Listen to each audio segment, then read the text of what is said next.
Students 3.5 exercise के बचे हुए क्वेश्चन करते हैं। क्वेश्चन नंबर 3 है।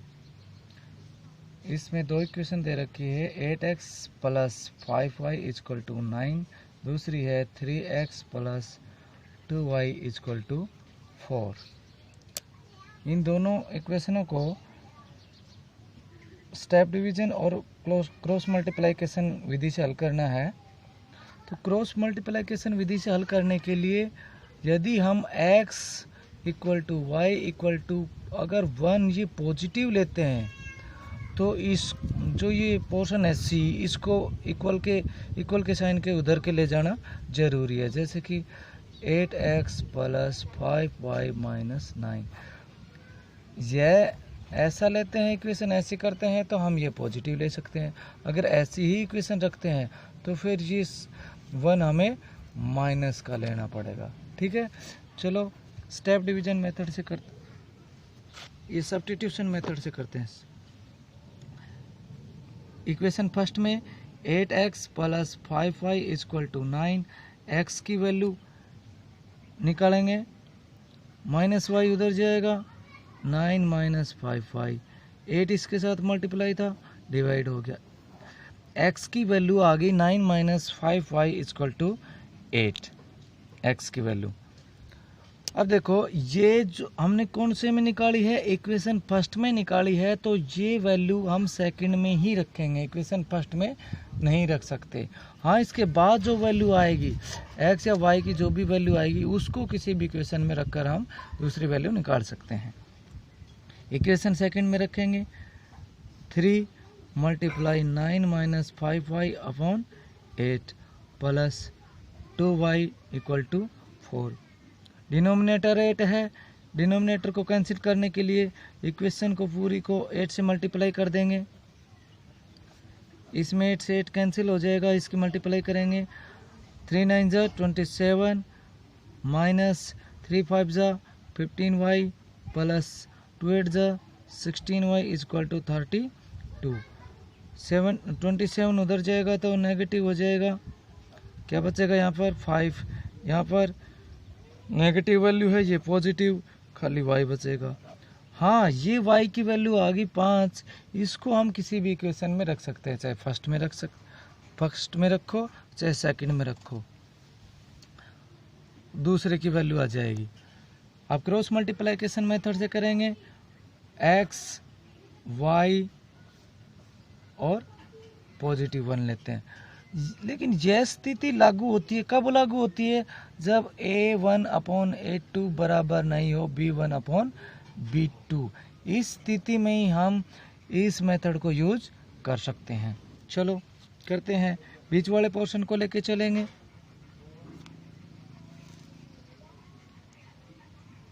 इक्वेशन में क्या दे रखा है, ये वाला पोर्शन लेंगे, फिर ये लेंगे, उसके बाद फिर ये लेंगे, फिर ये लेंगे, यहीं पे ख़त्म हो जाएगा। लिखेंगे 5 है, यहाँ पर 2 है ना, यहाँ पर माइनस 9 माइनस 4, फिर 8 3 5 और 2 हो गया।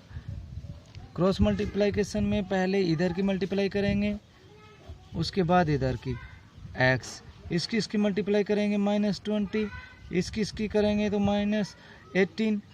हम ऑलरेडी पहले ही माइनस यूज करते हैं, उसके बाद माइनस 18 इक्वल टू y करेंगे तो माइनस 27, हम माइनस यूज करेंगे, और माइनस 4 की 8 की मल्टीप्लाई करेंगे तो माइनस 32, उधर हो जाएगा 1 अपॉन 8 दूनी 16 माइनस,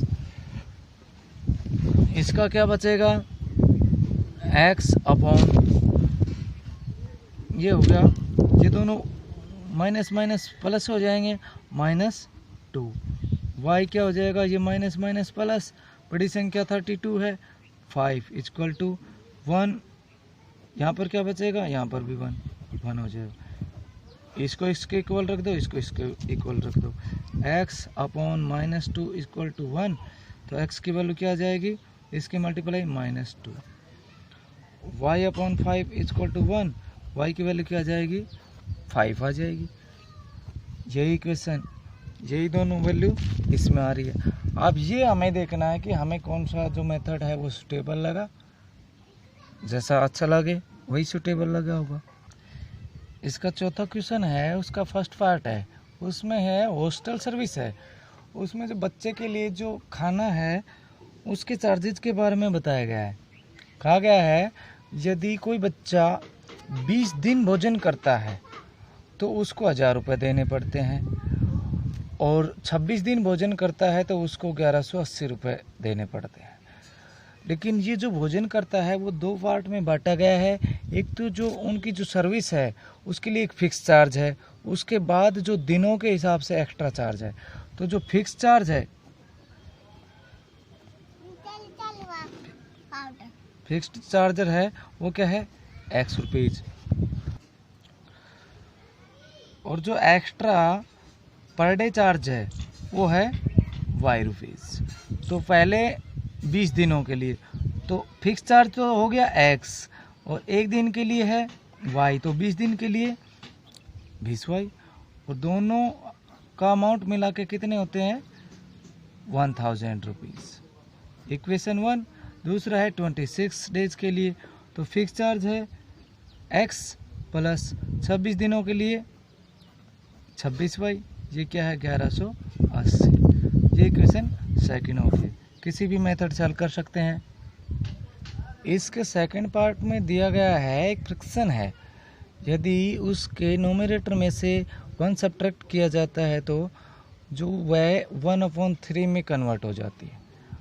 तो पहले तो उनका जो नोमिनेटर मानते हैं वो x है, डिनोमिनेटर क्या हो गया y, तो हमारे पास फ्रैक्शन क्या होगी x/y।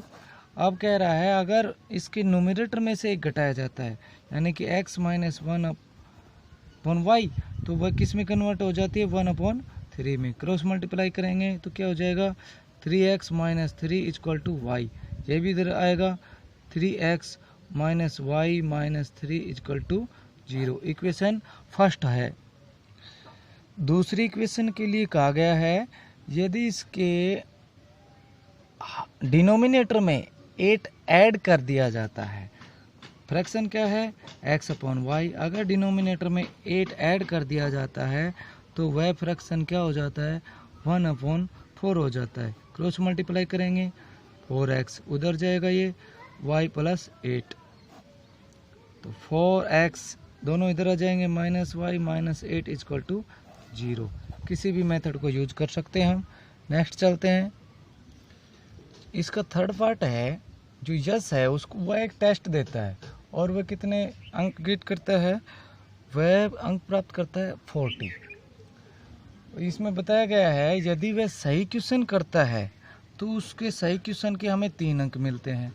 अगर वह क्वेश्चन गलत करता है तो 1 नंबर काट लिया जाता है, मतलब 3 के हिसाब से उसने इतने क्वेश्चन सही किए तो उसके इतने मार्क्स होने चाहिए, लेकिन उसने कुछ गलत क्वेश्चन किए तो जो उनके एक क्वेश्चन का 1 मार्क्स उन सही में से काट लिया जाता है, उसके बाद 40 मार्क्स वह प्राप्त करता है। तो एक क्वेश्चन मान लो उसके 3 क्वेश्चन, उसके 3 नंबर मिले सही क्वेश्चन के, तो माना उसके जो सही क्वेश्चन है वो कितने x हैं भाई, और उसके जो गलत रॉन्ग क्वेश्चन है वो कितने हैं y है। तो कितने कटेंगे 1 अंक कट जाएगा। इसके कितने अंक मिलेंगे 3 अंक मिलेंगे। उसने इतने क्वेश्चन सही किए और प्रत्येक का 3 अंक मिला, 3 मार्क मिले, तो इतने टोटल मार्क उसके हो गए 3x। उसके बाद उसने गलत क्वेश्चन किए y, एक क्वेश्चन का अंक कटा 1, तो y के कितने 1 से मल्टीप्लाई कर देंगे, इतने क्वेश्चन उनके सही में से कटेंगे तो क्या हो जाएगा वह 40 मार्क्स ऑब्टेन करेगा। तो इक्वेशन क्या बनेगी 3x - y = 40। यह इक्वेशन फर्स्ट हो चुकी है। दूसरा कह रहा है यदि उसको सही क्वेश्चन के 4 अंक मिले, तो सही क्वेश्चन कितने किए थे उसने, सही क्वेश्चन तो x किए थे, x क्वेश्चन के कितने मिले 4, तो सही क्वेश्चन इतने हैं तो इसके टोटल अंक कितने मिले 4x। दूसरा है गलत क्वेश्चन कितने किए वाई। एक क्वेश्चन का कितना कट रहा है यहाँ, अब 2 अंक कट रहे हैं, तो टोटल इतने कटे। मान लो यहाँ पर वाई की जगह कुछ भी हो सकता है, 10, 20, 5, 7, 2 क्वेश्चन, तो 2 क्वेश्चन होंगे तो 2 दूनी 4, अक्सर 4 अंक कट जाएंगे। तो यहाँ पर वाई है तो 2y कट जाएंगे, तो 2y। सही जो नंबरिंग है उसमें से ये नंबरिंग कट हो जाएगी, तो उसके पास कितने बचे, अब उसके अंक आ रहे हैं 50। ये इक्वेशन सेकंड हो जाएगी। किसी भी विधि से हम इसको हल कर सकते हैं। नेक्स्ट क्वेश्चन में है 2 कारें, एक 1 पॉइंट से A पॉइंट से चलती है, एक B पॉइंट से चलती है। दोनों की स्पीड एक ही x मान लो, एक ही y मान लो। अभी कह रहा है दोनों कारें जो टोटल डिस्टेंस कवर करती है वो कितना है, 100 किलोमीटर। तो equation x plus y equal to 100 kilometre, equation first होगी। दूसरी क्या है, दोनों अगर 5 आवर्स का टाइम लेती है, उसके बाद और 5 आवर्स का टाइम लेती है और एक दूसरे के अपोजिट चलती है, तो कितना कवर करती है। कवर तो मतलब वो 100 किलोमीटर ही करेंगी, लेकिन उनका जो आपस का डिस्टेंस है, अपोजिट साइड चलेंगी तो उनका डिस्टेंस आ रहा है, मतलब उनका जो एक की दूरी, दोनों के आपस में तय की गई दूरी का सब्ट्रैक्शन। तो एक ने मान लो इसकी स्पीड ज़्यादा थी, तो 5 घंटे में कितनी हुई, 5x। दूसरी कितनी है, इसकी भी 5y। अपोजिट साइड में चली, तो इसको बड़ी मानेंगे तो इसको आगे रख देंगे, इसको बड़ी मानेंगे तो इसको आगे रख देंगे, और ये 100 मीटर ही डिस्टेंस इन्हें कवर करना है। बस बात तो यही करनी थी, अब दोनों एक दूसरे को क्रॉस करनी थी। 5 से कट कर देंगे, x minus y equal to 20, equation second होगी। हम किसी भी विधि से इसको भी हल कर सकते हैं।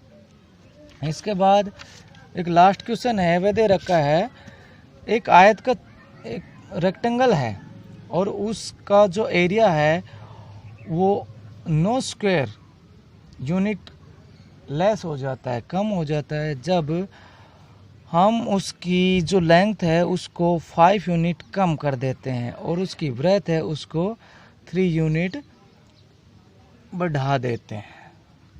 चलो भाई, उसकी जो लेंथ है उसको x मान लेते हैं और उसको ब्रेथ को मान लेते हैं y। तो इसका एरिया क्या होना चाहिए, एरिया तो xy होना चाहिए, क्योंकि लेंथ मल्टीप्लाई ब्रेथ यही होना चाहिए।